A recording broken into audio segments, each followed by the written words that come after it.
I think of myself as a comedian who wrote his own material. And I found over time that what's really true is that I'm a writer who performs his own material.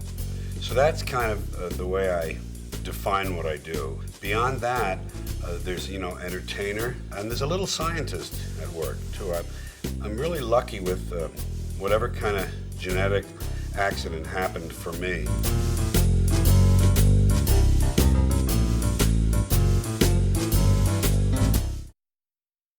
I was born in 1937, so I grew up in Manhattan, New York City.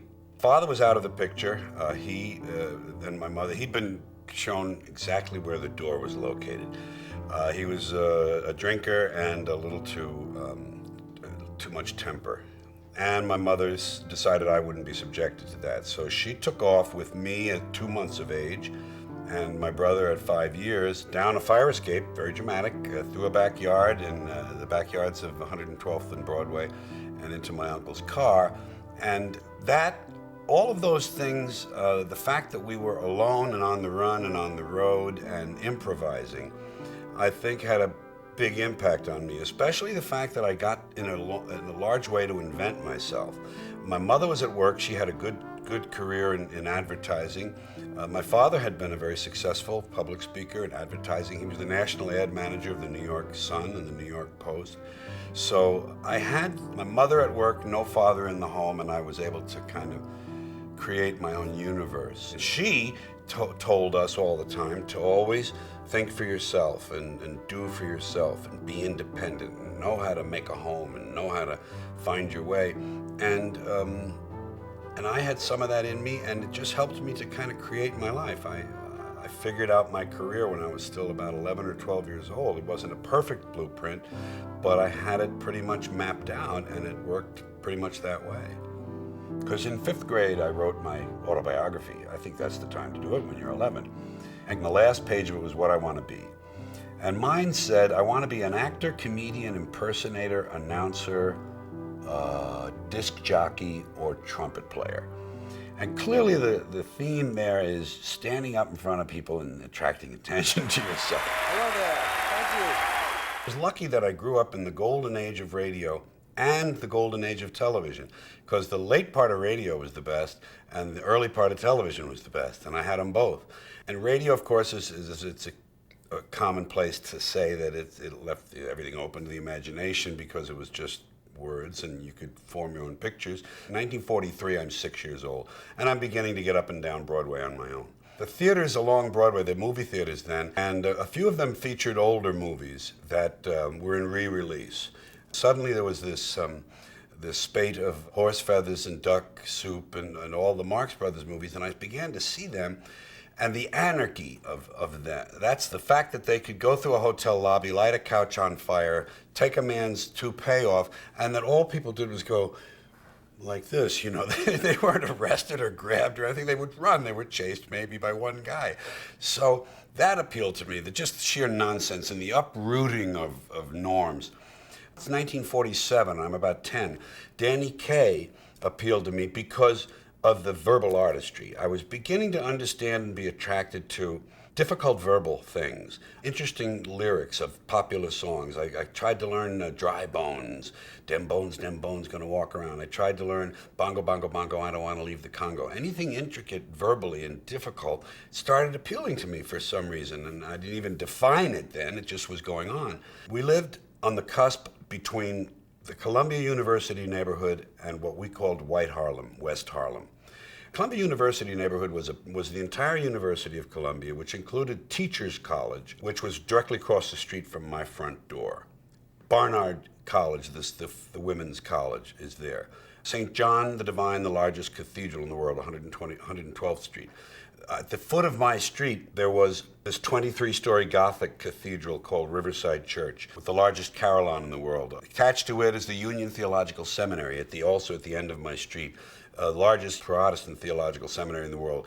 Jewish Theological Seminary on the next street, largest in the world. Juilliard School of Music. All of these institutional things of higher learning, higher attainment. And then down here we had the Cubans and the Puerto Ricans and the blacks in the street and the working class Irish and the interesting smells of cooking and the interesting music coming out of the windows and the Irish guys, my guys on the street corner. Lots of us. There were a lot. The Irish had big families and there were hundreds of us within a 10 by 10 block area. And my mother, of course, wanted us to go up the hill, go up the hill, strive upward, reach, let your reach exceed your grasp. And she would have loved that for us, and those were good aspirations. We, my brother and I, who was 6 years older, we weren't tight buddies, but we were close. We headed down the hill to the fun and the heat and the adolescent, the place where the testosterone could best be exercised. And we kind of rejected all of that. When I was a little boy in New York City in the 1940s, we swam in the Hudson River, and it was filled with raw sewage, okay? We swam in raw sewage, you know, to cool off. And at that time, the big fear was polio. Thousands of kids died from polio every year. But you know something? In my neighborhood, no one ever got polio. No one, ever. You know why? Because we swam in raw sewage. It strengthened our immune systems. The polio never had a prayer. We were tempered in raw shit. I had a very good experience in first year high school. My grammar school was an idyllic grammar school with wonderful, beautiful nuns. But high school was these brothers and priests with the brutality. And it was different. And I didn't like it. I rejected it. I knew after first year Latin, I hated second year. First year was great. It was all vocabulary. Second year was Punic Wars and translation. I didn't care about that. They bored the hell out of me, and I wanted to get on with my life. I wanted to learn how to be a disc jockey, to be a comedian, to be an actor. So I left, and I went in the Air Force as one of the ways to do that, to get away. And my mother and I were by now at loggerheads. I wanted to get away from that, and I just joined when I was 17. I got her permission to join. I was in the Air Force. I was in Strategic Air Command, which was the real mother of everything, you know. At that time, there were no nuclear submarines. There were no silos with intercontinental missiles. There were only atom bombs and hydrogen bombs, and they were dropped by either B-36s or B-47s. I was in a B-47 squadron. Those were the primary bombers at the time. So we kept the peace for quite a while. As I say, there was no triad of deterrence. We just had these bombers, and that was it. I worked at Barksdale Air Force Base in Louisiana, and we had the H-bombs, and I saw them, you know, I saw them with blankets over them, but they would load them into these B-47s, and they'd do these mock runs all the time, because that was the principle of SAC. Always have a certain number of planes in the air, another certain number on the ground ready to go. And I was a mechanic on these planes. I jokingly say I helped keep the peace, because you'll notice that while I was in the Air Force, the Russians didn't pull anything. Before that, it was Korea. After that, it was Vietnam. But while I was in, they said, let's leave them alone. There's no question that my kind of makeup doesn't fit regulation and structure and authority. It never did. I rebelled. I happened to wind up with 3 court-martials. One of them was falling asleep on guard duty during a unit-simulated combat mission. I'm proud of that one. Failure to obey a lawful order. Well, what are you going to do? What are you going to do? And thirdly, showing a certain amount of disrespect to a non-commissioned officer. But I was very lucky I didn't serve any time, but these are not good things on the record. So it came time, and this is important to hear this, there was a period when Dwight Eisenhower, who is now president, they decided to cut some defense spending.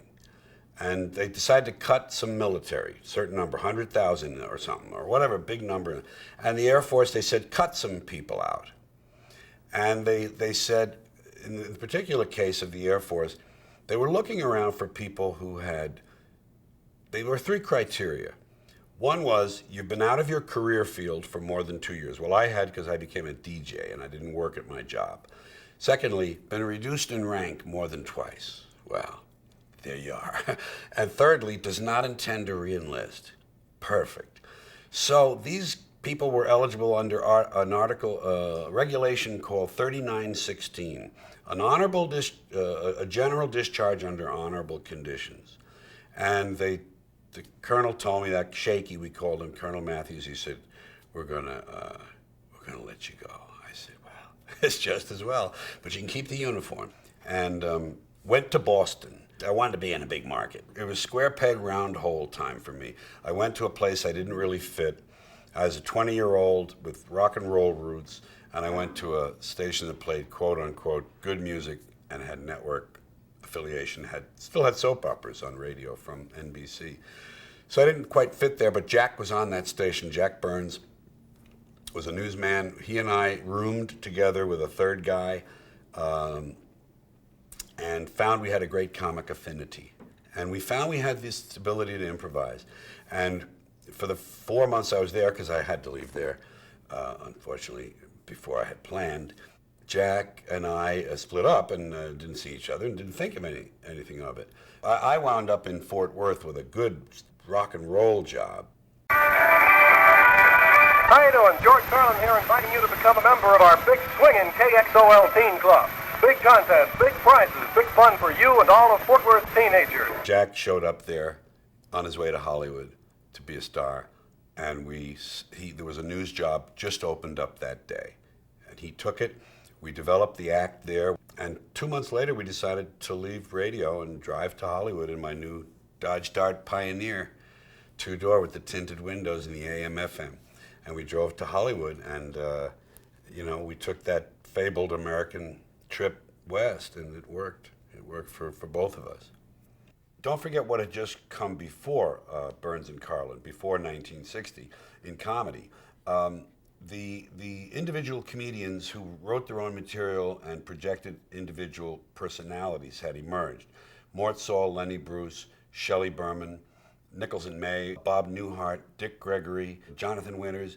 These comedians in the late 50s and early 60s had reshaped comedy, given it a new feeling, a new touch, and this was the beginning of what Tony Hendra calls boomer humor, which was the sicko, irreverent, holding things up to ridicule and attacking them, as opposed to the kids today and crabgrass and my wife shops too much. As opposed to that, nothing sort of comedy.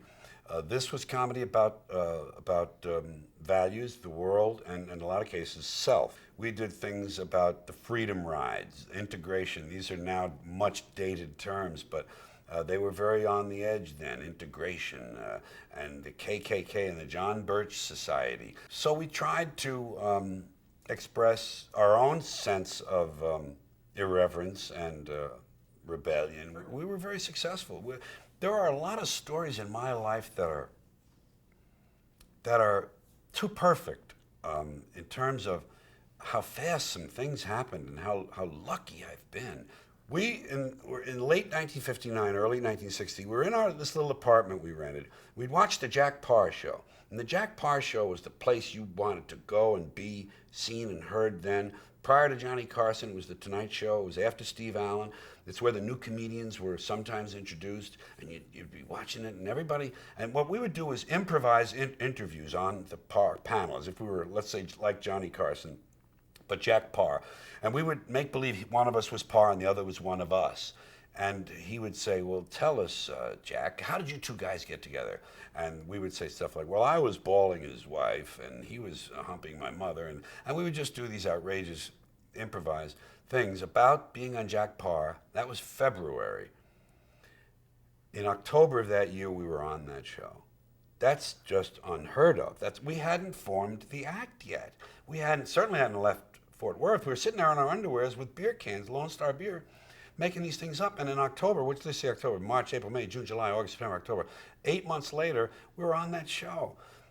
So Burns and I did very well. We worked all the best nightclubs. We worked the nightclubs that Variety reviewed. And we only stayed together 2 years. We went straight to the top, and then not truly. We went very close to being on our way to the top, and then decided, this is, we both, screw it. I wanted to be a single. I'd wanted that for a long time. I was now married about a year, and I took over whatever momentum the team still had. I did a couple of sort of meaningless national television appearances, and I was kind of drifting. And I was in this nightclub stage, but it was 1963 now, 1964. And the first hint of change was occurring, the free speech movement at Berkeley. I'd always been a pot smoker, by the way, from the time in my neighborhood. I'd always had pot as part of my life, and I think it's a value-changing drug. I think it's a self-limiting drug, but it's a value-changing drug, and I think you see the world differently, and that was beginning to happen in the world, and I was restless with this straight path, because I had a kind of a two-track existence I figured out later. In order for me to follow this kind of mainstream dream, I had to play their game. I didn't call it that then. I didn't know these things then. This is how it was happening, and I define it in retrospect. But I had to kind of follow their blueprint, which was where else are you going to go? You're going to go to television. You're going to get on variety shows. I did things like the Perry Como specials. I did the Jimmy Rogers show. Hey, the way I broke through nationally was in 1966, the summer of 66, I was on a show called Kraft Summer Music Hall with John Davidson. We wore white pants all the time. Guys had striped vests and straw hats and things. I had to sing Winchester Cathedral. This was all very vanilla American. I didn't know how uncomfortable that was making me. I just knew how uncomfortable I was. And finally, that all had to change. And what happened was the culture changed around me, began to really be significant. The anti-war movement, the introduction of acid and mescaline and so forth, and I myself did some acid and some mescaline, which I think hastened my change, gave me the ability to feel these things and put them into motion. And that's what happened in the late 60s. I abandoned this other dream of mainstream path to Danny Kaye and thought, I'll be myself. I'll start talking about what's in my heart. So I was working at the Copa, and this stuff is, it's just horrifying. They're just staring at me. So I began to tell them that I didn't belong there. I began to say to them, look at these places, this kind of places. This place went out of style 20 years ago. They just don't know it yet. I said, if Cesar Romero dances past me one more time and I see Dennis Morgan throwing someone out the front door, I'm getting out of here. I said to them, I belong in the colleges. That's where I'm going, and this is where this will be history for me. And I would lie on the floor and underneath the piano, which was on my, nightclub like that, you're on the same level as the audience. It's not a stage. A little dance floor. And I would lie on my back under the piano and read the label under there and describe the underside of the piano. Another time I brought the phone book out and I began to read from the phone book. I wasn't high then. I had already done my psychedelics, months before, but I was really acting out a terrific protest of my own. And I begged them to let me go. I'd say, let me out of the contract. And Jules Podell, this legendary owner, he was over there with his ring. He'd bang on the table when he wasn't pleased with something. And I'd say, bang away, why don't you let me? They wouldn't let me out of the contract because they knew they'd have to pay me off. So the last night, during the second show, they just slowly faded my lights in the middle of my act and slowly faded my microphone. And I said whatever the white equivalent of free at last is, free at last. And I was okay. That was a big one. I still had other things to do. I had other contracts to fulfill. I had that. I had an incident at the Playboy Club in Wisconsin. And then I had the Frontier Hotel in Las Vegas, which was the final thing. Howard Hughes owned the hotel. Howard Hughes Invitational Golf Tournament. These assholes were there. These drinking golfers, two very bad categories, and they weren't pleased with me saying the word shit. The way I said it was very clever. I said, I don't say shit, folks. Buddy Hackett says shit down the street. Red Fox says shit. I don't say it. I'll smoke a little of it, but I'm not going to say it. And pretty soon, this and that, and I told them, I said, you're a bunch of fucking assholes. I said, a bunch of businessman assholes. You don't know shit. Now, whatever I said, something like that. And I left, and that was it. That broke the back of the whole thing. That was the final point when I was able to say, I'm going to the colleges and the coffee houses. And I told my wife, I said, if all I ever do the rest of my life is fill coffee houses every weekend, Thursday, Friday, Saturday, and Sunday, I'll be happy. That's all I want to do. I'll do that. I knew there was a ready-made audience out there and changing culture. I didn't sit around and call it a changing culture, but the sense was in the air of what was happening. And I knew there was a place for individuality in comedy and speaking in the first person. I had this act that was still good. That was what I thought it was the middle-class act. And I had these newer things that I've been working on, and there were now a chance to develop them in coffee houses. And I conceived the album to myself of FM and AM, which was my first album. And the idea of it was to show that I was going from being an AM kind of a radio person, that is to say, very commercial and mainstream oriented, to what in that time FM was. So FM represented that place I was going. AM was where I had been. And I just reversed them and called them FM and AM. And I did the two sides of the album. One of them is the older act, and the other side is the newer stuff. It wasn't exactly revolutionary, but it was new for me and different for them.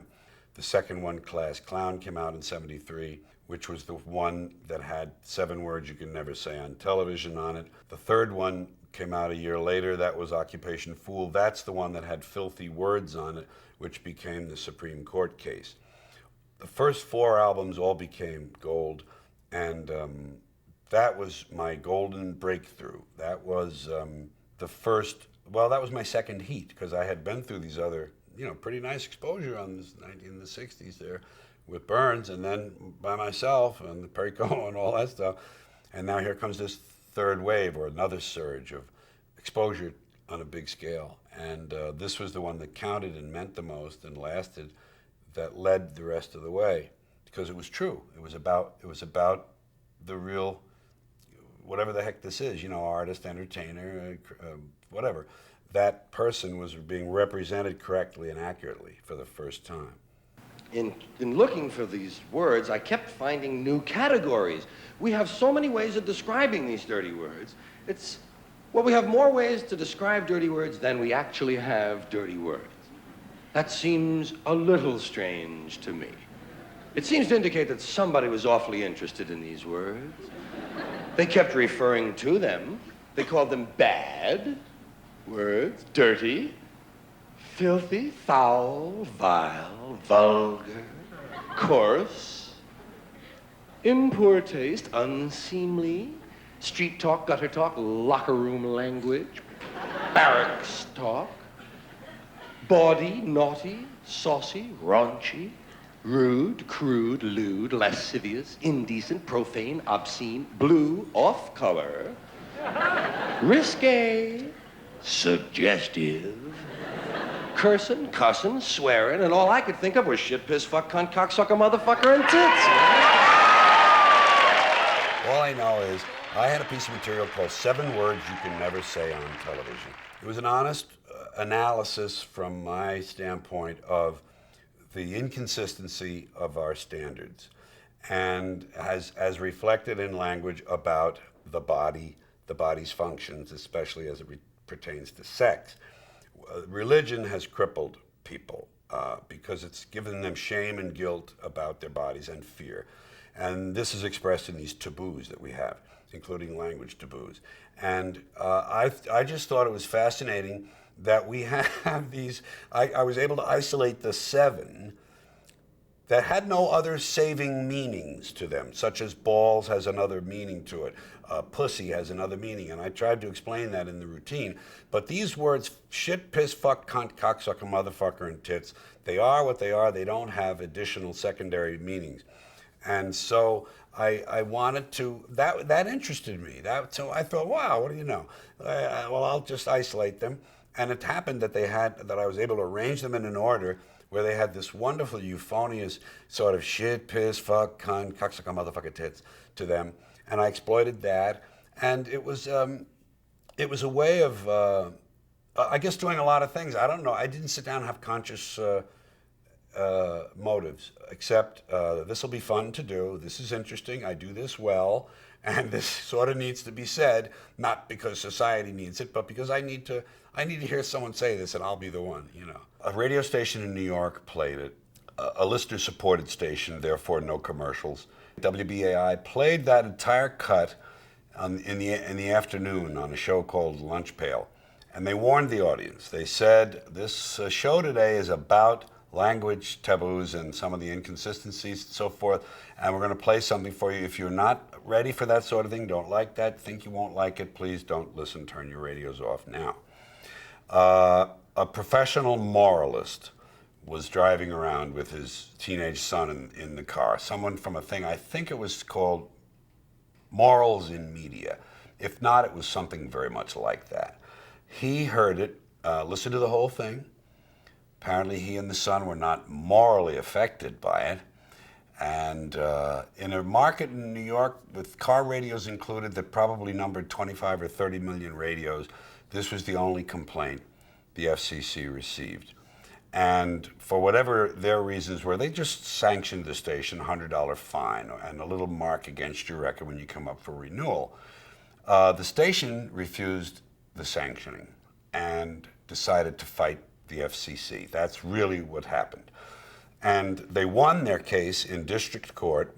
It went to whatever levels first, and then to district court, which is the Court of Appeals in D.C. It's a 3-judge court, and they won that case. The radio station won 2-1. So the FCC was overturned. The FCC went to the Supreme Court of the United States in 1973 with this case, and it took 5 years to go through the mill. In 1978, the Supreme Court voted 5-4 that the FCC had the right to regulate what they termed indecent language.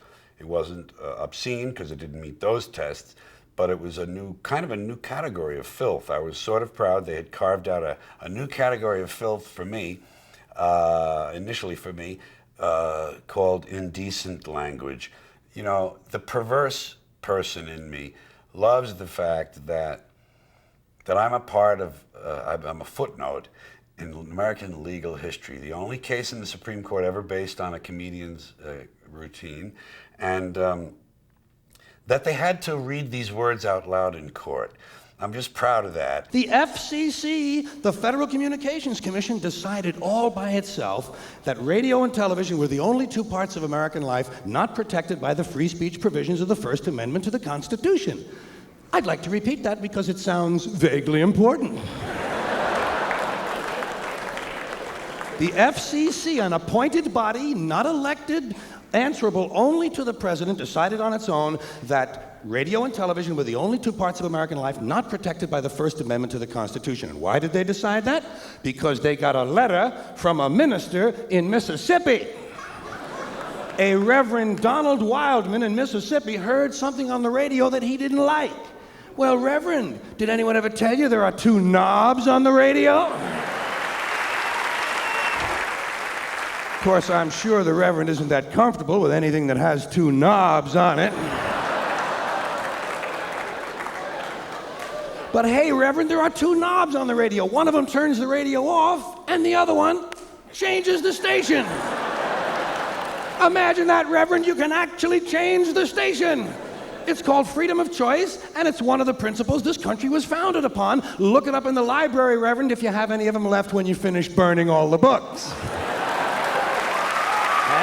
The media operators, the people with these radio and television stations, need to please their advertisers. They can't scare them away. They don't want to scare away this audience they're supposed to deliver, so they have to regulate themselves. And that, I don't think this thing with my case changed very much about what they would have done for themselves, because their self-interest says, we have to watch it. There are people we can lose out there.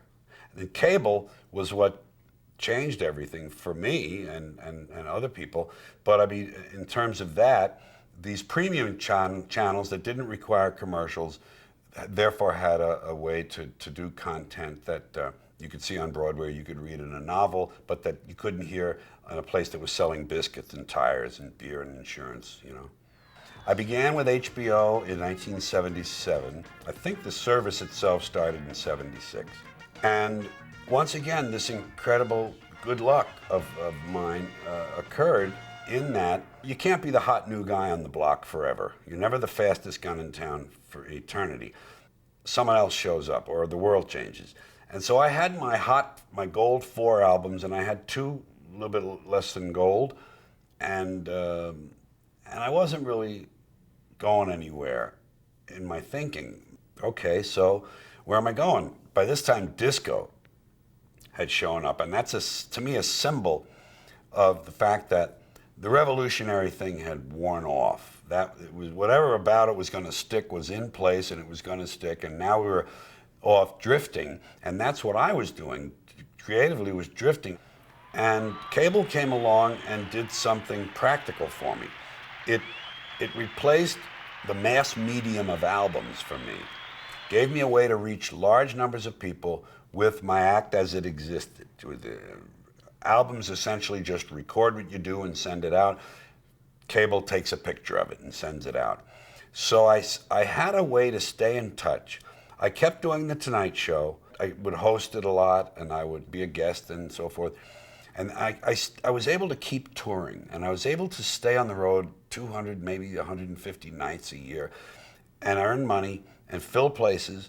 And slowly I was just learning how to be a better writer and to produce more material because I had a need. I had to stay out there. And cable gave me a way of keeping interest up on a mass scale and getting my things on the shelf. I like the fact that they're recorded, they're finite, you can look at them, they're on the shelf. There's my first show, 77, there's 78. And at the same time, it helped me to mark time and kind of keep exploring and finding a voice. 2 things happened around very close to 1980. I developed a relationship with a new manager who had been a promoter of some of my shows, not all of them, in the second half of the 70s, Jerry Hamza, out of Rochester. I got became disenchanted with my current management. And Jerry, I told him I was going to look around for a manager. He lived in Rochester, New York. I'm in Los Angeles. And I didn't think of him for that. And I told him I was going to look for a manager and everything. And he said, well, what about me? I said, well, you're in Rochester and stuff and everything. I don't know if you want to do that and everything. He said, let me come out to LA and let's talk about this. And Jerry and I then discovered that I had a big IRS debt. I'd done a lot of cocaine in the 70s and had not done responsible things with my own affairs. No one cheated me, but the managers, the money managers, different group, business managers before Jerry, were rolling over my IRS debt, which term still is unusual to me that you can say, oh, we'll give it to you next year. I don't know what that means, but anyway, I wasn't paying it. It built up a bit, and then there were things they had disallowed. What do you call them? Exemptions, deductions, based on tax shelters, like my daughter's horses and the place we bought to put them and everything, all that stuff. Goofy. And disallowed things, and now there's more money. And penalties and interest that are retroactive to when you made the claim, not to when they decided it was a bad one, when you made it. And on top of that, these were pre-Ronald Reagan, in a way, God bless him, I put that in big quotation marks. These are pre-Reagan tax rates. These are 20-cent dollars, 30-cent dollars. This is a dollar where you earn a dollar, they get 70. So I was just gonna never catch up. Penalties and interest, penalties and interest, penalties and interest. We located the IRS people, the dealership, let's call it, that was going to function with me in the Rochester office. Instead of LA, where they're used to going after celebrities. Rochester folks, not that Jerry knew them, but a little less awestruck and able to, I don't know, function more like real business people. We started working on this debt. And he would stave off. He would give to the IRS just enough to keep him from the door. Had a lien on my house for 20 years. They never executed it. Jerry kept them at bay. with a certain amount of money to pay my just debts in a proper way, and secondly, to help me function. But over time, I began to get some traction. In '82, Jerry said, we need a product. We need something I can hold up and show a guy. He put me in Carnegie Hall, and we did the third HBO show in 1982. And then he had something to show. My wife, Brenda, she produced those earlier shows. She produced the '82 show and '84 show, Jerry and she, and she was very active. And it began to, the HBO fed the box office fed the HBO numbers. We'd get an advance on the next HBO show. That would finance us for a while. Not that it was the sole thing, but that would help out with what we were doing. And we eventually knocked these taxes lower and lower and lower. I only finished them last year. This is 2003. It was a 22-year, I won't call it a nightmare because I never took it personally. I never said, these taxes, the government, they don't want.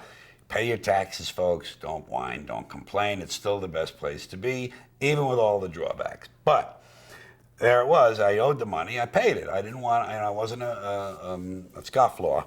They never got my house. They never came for it. They never did anything of that type. The lien came off eventually. But the point of the whole story is that I had this reason to stay out on the road. I couldn't entertain this idea, I'll do a little acting. I'll see if there's any interest over at this studio and that, and I'll write this. Perhaps I'll go down and do a comedy club. And I had that option. I had to work, and Jerry was ingenious, and I had enough cachet from these HBO shows and from my history like 10 years earlier that propelled me. We produced enough money to begin to knock this thing down. And then came '84, the show called Carlin on Campus, '86, '88, and now I'm beginning to find my voice. Did you ever notice when you go to somebody else's house, you never quite feel 100% at home? You know why? No room for your stuff. Somebody else's stuff is all over the place. And what awful stuff it is. Where did they get this stuff? And if you have to stay overnight at someone's house, unexpectedly, and they give you a little room to sleep in that they don't use that often, someone died in it 11 years ago, and they haven't moved any of his stuff. Or wherever they give you to sleep, usually right near the bed, there's a dresser, and there's never any room on the dresser for your stuff. Someone else's shit is on the dresser. Have you noticed that their stuff is shit and your shit is stuff? I thought to myself, gee, I spent about 40 years with this need to tell people things. And when I did it in the least efficient way, I traveled to where they lived and stood up and said it to them. Now, the first book, Brain Droppings, only had two things in it that had been stand-up material before: stuff and baseball and football. And I put them in because they were semi-signature pieces. People identified me with them. The nice thing about writing from your own ideas, I guess from any ideas, but from your own ideas, from your nuggets, is that in trying to edit them and fix them so they work, new thoughts occur. They grow like the neural networks in the brain do. They find connections that you didn't think of originally, and suddenly a sentence or two is a paragraph. And the paragraph might sit, and as you go on your way afield somewhere in your files and you find another paragraph, that you think, wait a minute, what was that other thing? And zoom, back to that. And that's what's great about this process. And that's what's great about the brain. My acting. Well, to go back to my boyhood dream, because I wanted to be like Danny Kaye. See, I saw Danny Kaye and Kid from Brooklyn and a couple of those movies, 47, 48, 49. I was 10, 11, and 12. And I thought, I can do that. And so that, to me, that was actor. I didn't think of Ray Milland, Gregory Peck. I thought of guy in the movies, movie star, actor. I'll be an actor. Like that. I'll be a comic actor. I didn't know that distinction. Comic actor. I'm going to be an actor. Now, how am I going to do that? Well, I'm funny. I'll be a comedian first. If I'm funny enough, they'll have to let me be a funny actor. Because first you're a funny guy, and then they become, okay. So that comedian first. Now, how am I going to get to that? Well, I love these disc jockeys I listen to. I'm really good with my voice. My mother bought me a tape recorder in 8th grade, and I learned how to run it and how to project and do a lot of things on the tape recorder. It gave me confidence. And so I'm thinking, I can be a disc jockey first, and that's safe because you're kind of separated from the audience. They can't see you, and you know, a little less risk. And then if I'm good enough at that, they'll have to let me be a comedian because I'll be a funny disc jockey. And then if I'm a good enough comedian, I'll be an actor. And so I had this path and this dream. I got on television in 65, 66, 67, 68, 69. I'm hot on television, and that's my time. Now, I'm still on autopilot. Autopilot says you're going to be an actor. And that meant now I'm ready to try out for sitcoms and movie parts. I was an actor on That Girl. I was her agent in one episode. I did a movie that same year or pretty close with Doris Day and Brian Keith called With Six You Get Egg Roll. What I found was I wasn't an actor. I didn't have the tools. I had no technique to fall back on. I had no training to fall back on. I had only this idea that this is my birthright. I belong here, I'm an actor. And now I find that, it's not just learning the lines. And by the way, I wasn't even doing true characterizations like actors do. I was doing characters. I found that it's not just these lines. The guy says to you, "Oh, that was good. Now, let's do that again. I want you," and he says, "Come down the stairs a little slower while you're saying the line. When you get to the bottom, pause on the second step up and look over there. The phone is ringing. Notice that, but look over toward the kitchen. You think maybe she's in there. And by the way, cheat your look a little bit to, I can't remember the lines if I'm going to think about all that shit. I'm not going to be natural at all, and I wasn't, and I couldn't do it, and I hated it, and it was horrible. It was just like being on the Perry Como special.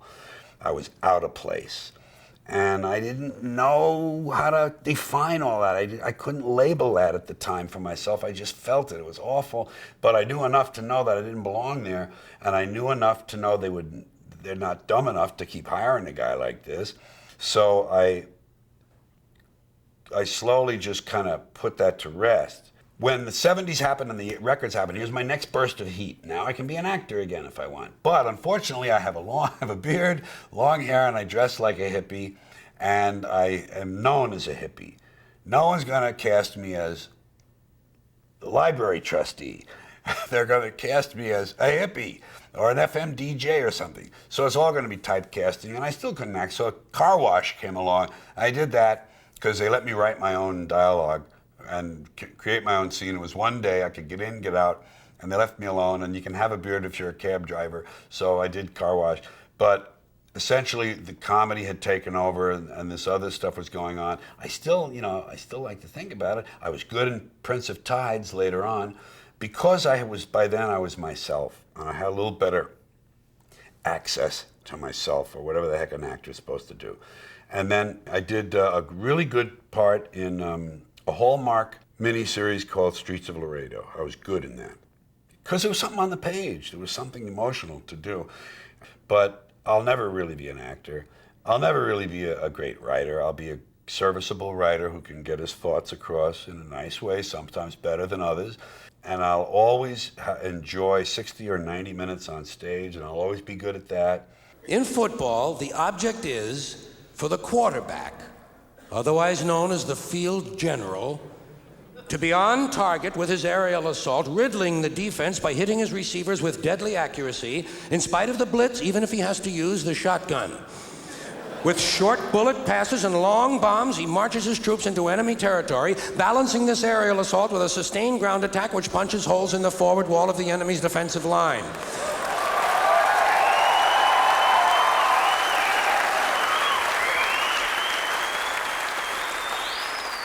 In baseball, the object is to go home and to be safe. I hope I'll be safe at home, safe at home. But my dream is this Broadway show. I'm going to do a Broadway show in the fall of 2005. This is a qualitative shift for me. It's not going to be a Broadway show like Robin Williams and Jerry Seinfeld did one night on Broadway, where they sort of kind of used Broadway as a prop to get it in the title. This will be a show that runs, I hope, 6 or 8 months with 2 acts, a single theme. I'm going to do a show called Watch Your Language. And what that means is keep an eye on your speech, your American speech. Watch your language. And That's all it is. It's an exposition and my take on a lot of aspects of American speech, the way politicians talk, media, advertisers and marketers, politically correct speech, the influence of euphemistic language all across the board, and then just the way we talk, which is a lot about our popular vernacular. And this is the reconciliation with my mother, who wanted me to go uphill. See, this is that audience. She took me to a couple of Broadway shows, among them West Side Story. And at intermission, I was 15, 16 at the most. And at intermission, we'd sit and people would be drinking their orange drink or having a cocktail or whatever and smoking like crazy.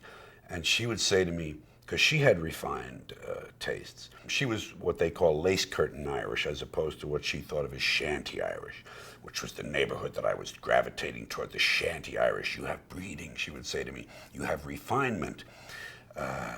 And at these intermissions, she would see someone and she would say, look at that man over there. Look at the way he's holding his glass. Look at the way he moves his hand when he speaks. Watch how he holds that cigarette. He's cultured. He has refinement. You have that. So that I'm gonna get a chance to realize that for her in a way, because when you throw out someone's influence, in that case, trying to separate from a parent of the opposite sex, a differentiation they call it, you necessarily throw out the whole package. And I had to turn my back on good things as well as what I didn't like about her. So I'm going to reconcile that. I didn't intend it that way. It's just magic, the way life does these things. I had no notion, of course, how can you, that life would be this full and rewarding, this satisfying, this many breaks, this much luck, this, it started lucky. It started with an accidental conception, not like the type we always talk about, but my mother and father had been separated for 2 years, and they met on the street and decided to go to Rockaway Beach for the weekend, and I was conceived because they met. I was about to be aborted. I was in my mother's womb at whatever it is, 6 or 7 weeks or so after the pregnancy. My father's sitting next to her. She's ready to have an abortion. She'd had one earlier after my brother. And she thought she saw her mother in a painting on the wall. Her mother had died a few months previous. And she took it as a sign and said, come on, I'm gonna have this baby. And they gave it one last shot together and it didn't work. But that was a freak. Here's the conception as a freak, being allowed to get out of the abortionist's office. I was 50 feet from the drain pipe. That's a freak. These things aren't supposed to happen.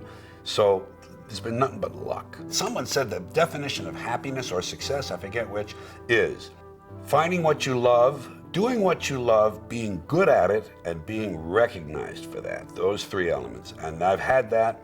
I couldn't ask for more. I've had 2 great relationships with the women in my life. My marriage was long and good, although we had a lot of things to get through together. It was 36 years. And I met Sally Wade 5 years ago. And it was like a bolt of lightning. It's just a wonderful relationship, Sally and me. I already know that anyone who talks about or writes about comedy in the last quarter of the 20th century will have to include me, and in a nice and prominent place. That's sufficient, that's terrific. Well, the epitaph I'd like is, geez, he was just here a minute ago.